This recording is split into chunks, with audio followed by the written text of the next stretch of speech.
Hey team, and welcome. I'm your host, Carrie, creator of Mutha Life, your destination for all things real talk and parenting. This is the IRL group chat, where we talk about the wild balancing act of pursuing careers and passions while also doing our best to show up for our kids. Join me every week as I sit down with some badass parents in my closet and we talk about their careers, kids, and relationships and all of the weird shit that comes up when you're trying to balance the seemingly impossible.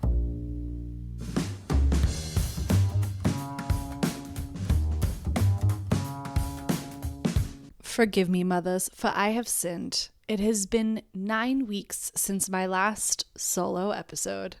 If you're listening to this, it means that I am currently frantically getting my act together to fly off and across the country to record my 100th episode. But we aren't there yet. I'm not going to start congratulating myself or giving high fives to the team for making it to 100 because it hasn't happened yet. This is simply humble episode 98. Since coming back from London and reflecting on all of that experience, what it was for me, what it meant to me, I've had some actionable takeaways that I've talked about, alluded to, both in last solo and sort of on the internet of it all. And if I were to summarize, it would be do fun shit alone more often. Do fun shit and invite my family to join. And then lastly, just take care of myself, like in a very basic sense, and pay attention to how everyone around me responds to that. Let's get into all of it. I've had a creative renaissance, which I think is related to all of this. I've been very inspired, in part because I think I've just had more breathing room to enjoy my own brain and my own life. Isn't that wonderful? I mean, it's not perfect. Sometimes the days are long. And yes, the weeks might feel short, but those days, can they feel long? But let's talk about some of the things that I've been doing on that first bullet point, doing fun shit alone. And because I'm an extrovert, a lot of the fun shit I'm doing alone is just heavily coded for doing stuff without my family. I feel really good about that.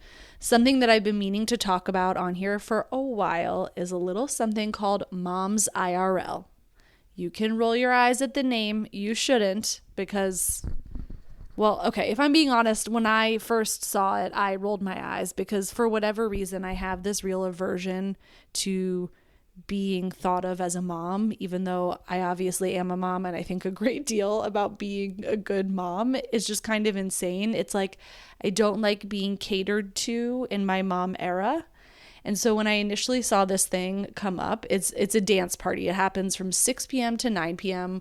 once a month in your neighborhood. This is for now, I think, mainly just LA, but I know that they're going to be expanding other places. And it's like 90s and 2000s pop and hip hop.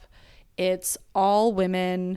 It's really fucking fun. I don't know how to explain it. It feels like having a slumber party with a bunch of friends, but you're still home for real slumber party time after you've taken your magnesium and done your foam roller or whatever it is us old hags have to do these days to get a good night's sleep. But yeah, when I first heard about this event, I was just like, I don't want to be pandered to as a mom. And then when I got there, I realized that despite the name, similar to how I kind of take issue with my own podcast and sort of social media presence name, Mutha Life, sometimes, like, it's not actually about being a mom. It's just about being human. And we both want to be acknowledged for being in the box, but also once we're in the box, we don't want to talk about that we're in the box. Does that make sense? Does anybody understand what I'm saying here? I think it makes sense. But anyways, this place, Mom's IRL, so much fun. I first went kind of morbidly, really not long after my stepdad Lloyd passed away. And I was really out of sorts and kind of didn't know what to do with myself. And so I went and actually, I really needed it. I felt a little strange being there at first, but then I sort of started dancing and reminiscing. And so much of that music was actually tied to formative points in my childhood that reminded me of the house that I grew up with him in it, that it was kind of nice and cathartic in a way. And then I went back again and I saw some of the same people that I saw last time. And then I went back again, and slowly, this community of people that all we really have in common is that we want to shake our booty to fun music started recognizing each other and seeing each other. And yeah, like maybe you're chatting a little bit about, oh, what school does your kid go to? But not really. You're mainly just like, oh my God, I fucking love this song. So important to remember that it's okay to also do fun stuff just for us, because what is truly the point of living if we're just catering to our kids all of the time? So for me, I used to like to go to dance, and now I'm dancing again, and that's awesome. Similarly, we want our kids to dance, like we should dance too.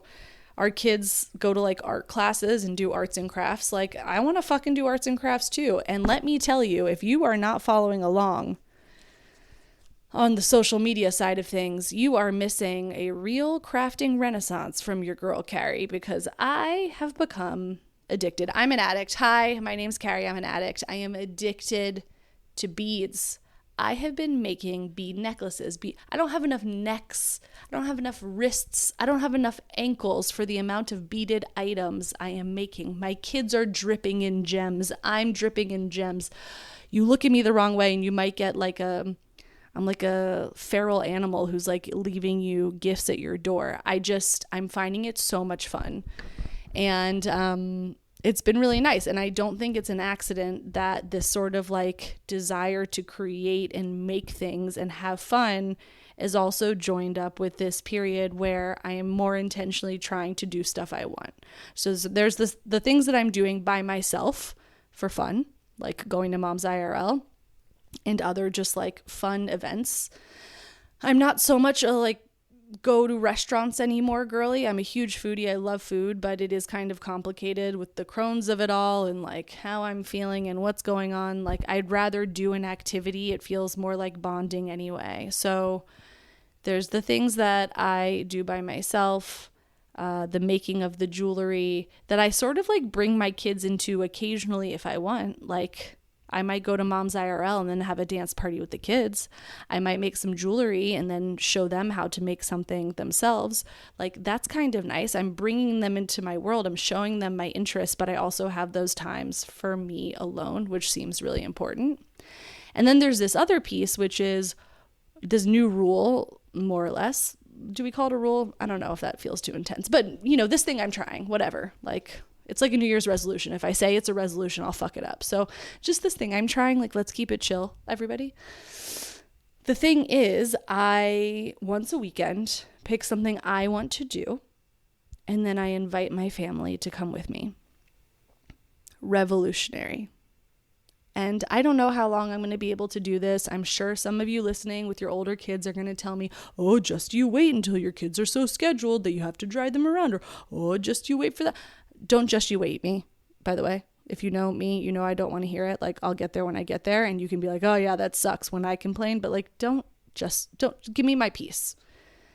What I've been doing in this beautiful time where I do have the space to do things I want on the weekends, since I came back from the London trip, we've had several weekends where I just like wake up and take them to the beach, leave my husband at home. I mean, he's come some of the times, but like it really is very easy for me to just pack up the car. I now have my gear, my beach gear sorted, and we go at like 8:30 in the morning and we just chill for a couple of hours. And like for the most part, the kids are happy to just run around and be free, and I can watch them without being up their butt all the time, and likewise. So that's been really nice. Another thing, we went to Little Tokyo because I've always wanted to go in LA. I had never been.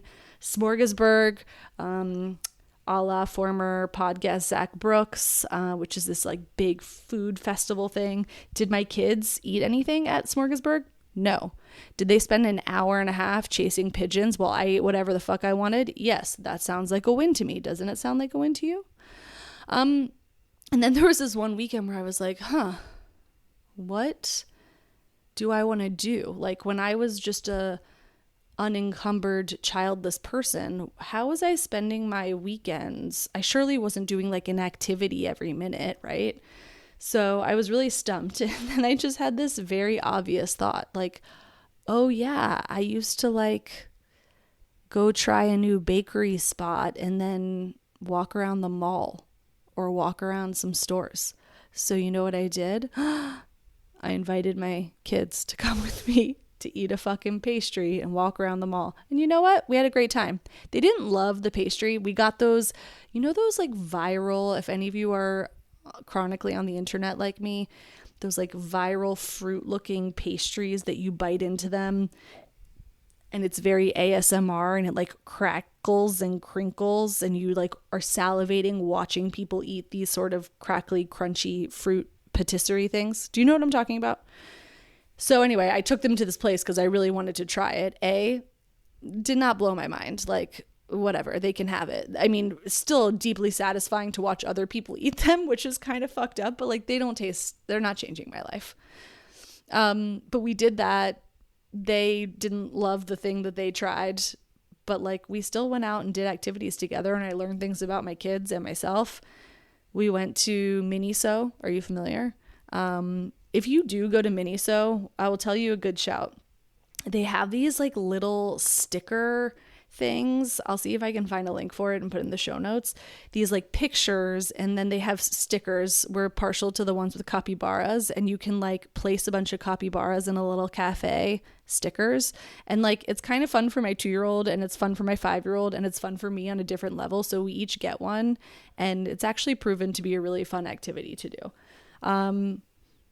But I think the thing that's been revolutionary for me about the sort of mall walk visit is I realized that I had sort of been judging myself for like the consumery focus of doing something like that. Like that everything that my children does should be like enriching in some way. It should be using their body or using their mind or whatever. And it's like, you know what? Some of the best memories I have of my childhood were going to, what is it? Auntie Anne's? Is that the pretzel place? Like going to the pretzel place and getting the pretzels and hanging out at the food court and I don't know, watching my mom try on clothes and telling her what we thought. Like those are core memories for me. So why am I judging myself so harshly? Like my kids can do that stuff too. And by the way, they do have a good time and they're not shredding my house while we're there. So I think that was a good lesson too. Like do the shit that I want to do with them. And also like, I don't need to be a sophisticated bitch all the time. Like sometimes I can just simply take them to the mall and that's okay too. Other stuff to discuss. The last thing I think I mentioned on this point was doing basic self-care and seeing how everyone else around me responds. I can't remember who was it who gave me this bit of advice, but it seems so simple. And ultimately, I shouldn't be like scrambling to go to the gym if there's a spare hour on a weekend or whatever. Like I have a partner and I can just say, hey, I'm going to the gym for an hour. You good? And I can just go.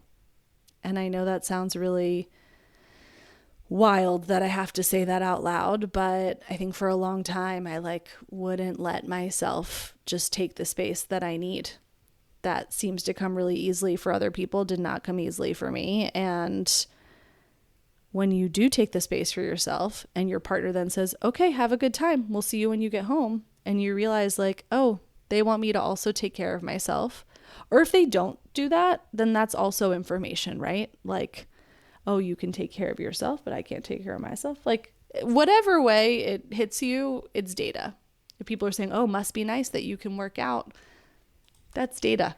Like people, we should all be just happy for each other if we can figure out ways to take care of each other.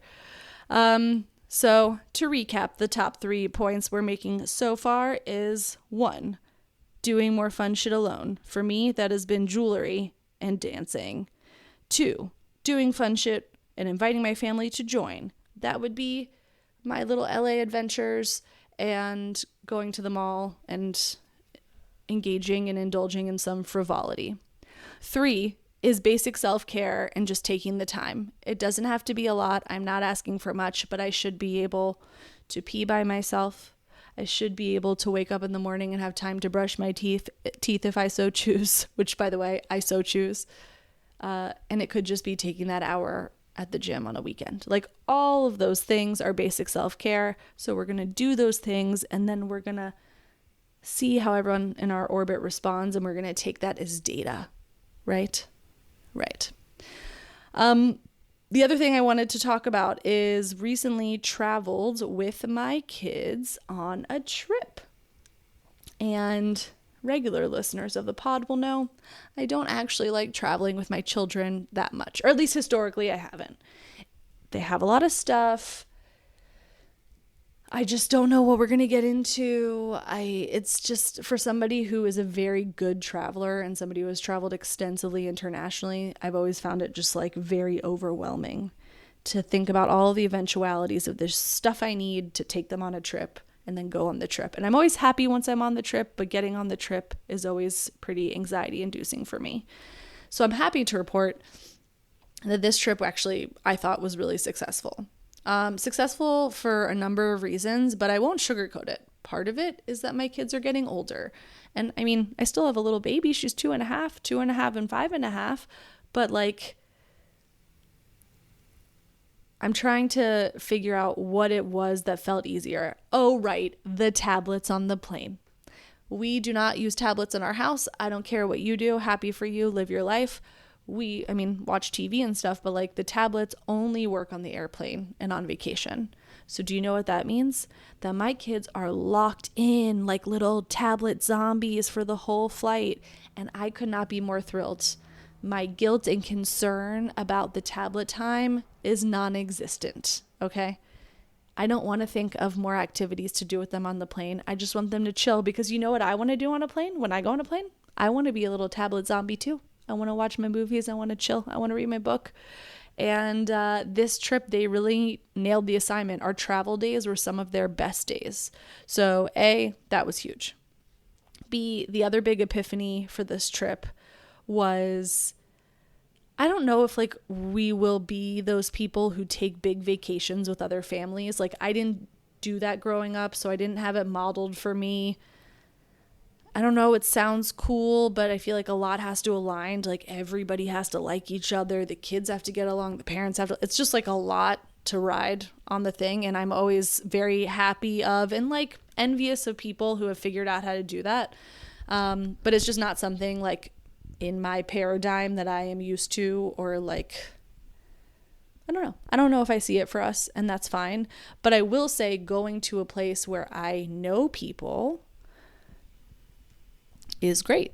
So I did get to see a lot of wonderful people that I know on this trip. We went to Chicago, and going somewhere where we knew people was actually wonderful. A, there were like inbuilt opportunities to have a play date at somebody's house with a bunch of toys that my kids were really into.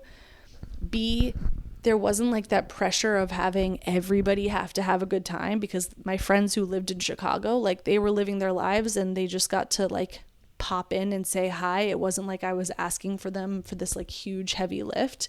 And it did make me honestly a little bit more optimistic about potentially traveling with people in the future. But I did feel lighter, and like it was slightly less stressful having a broader network of people to rely upon for the trip than just like me and my husband, who, of course, unfortunately for him, was sick literally the entire trip. So it made having friends and family around that much more valuable.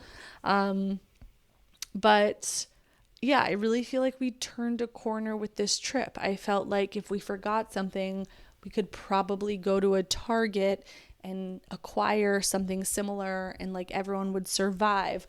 Like, it just didn't feel as intensely consequential. And so that gives me hope as somebody who is deeply wanderlust and loves traveling the world. And I think I'd kind of written it off as like maybe not part of my story for a very long time with my family. Like, maybe it's going to happen sooner than I think. So that makes me feel hopeful. The last thing that I want to talk about on this episode, and I have no idea what I've said, but I guess God help me, I will have to listen to it before I put this out. tomorrow, is about parasocial relationships. Hang with me. I find comfort. I mean, a bunch of you tune in every week. I don't know if you guys know this. Do you know that we're in the top 5% of podcasts globally across all categories, just in general, top 5%? It's pretty cool. That's just because you guys tune in and listen, and that's incredible, and thank you. A lot of you who are listening, I don't know. I have met some incredible people as a consequence of doing this, who reach out on Instagram or reach out via email or reach out on Substack, whatever it is. I've met some incredible people. And like, we're not the same people, but we get each other. And I think that's incredible. And also, there's a segment of people who I care for and love deeply, who I don't get to have that like weekly check-in, hang, or phone call because our lives are too off in terms of time zones, schedules, kids, whatever. Like, we don't get to talk like I wish we could. I can't explain to you how special it is that I know that some of my most special people listen to this every week. And getting to see some of them recently, you know, they have kind of said to me, like, I feel like I'm in a parasocial relationship with you because I know what's going on with you and you don't know what's going on with me. So I'm not saying all of my friends need to start podcasts, but like, you guys need to be messaging me more after you listen to give me your life updates, because I want to know what's happening with you too. But it does make me feel really connected to you to know that you're there and that you're listening. Makes me feel like a little bit of a selfish bitch because I want to know what you're up to also. But I don't know. I find some comfort in knowing that even if we're not in the same place, even if we're not in the same stage of life, even if we don't have the same goals right now, that we still care about each other. I think that's pretty incredible. So I'm not going to go into a whole big thing. I'm not going to talk for, I don't know. God, I've been talking for 20 minutes. What have I even said? But really my highlights are I'm doing my best right now to focus on joy and fulfillment and showing my kids what a life worth living looks like. Not that I'm living for them, but I'm living for myself. And that makes me a more enjoyable person for them to be around.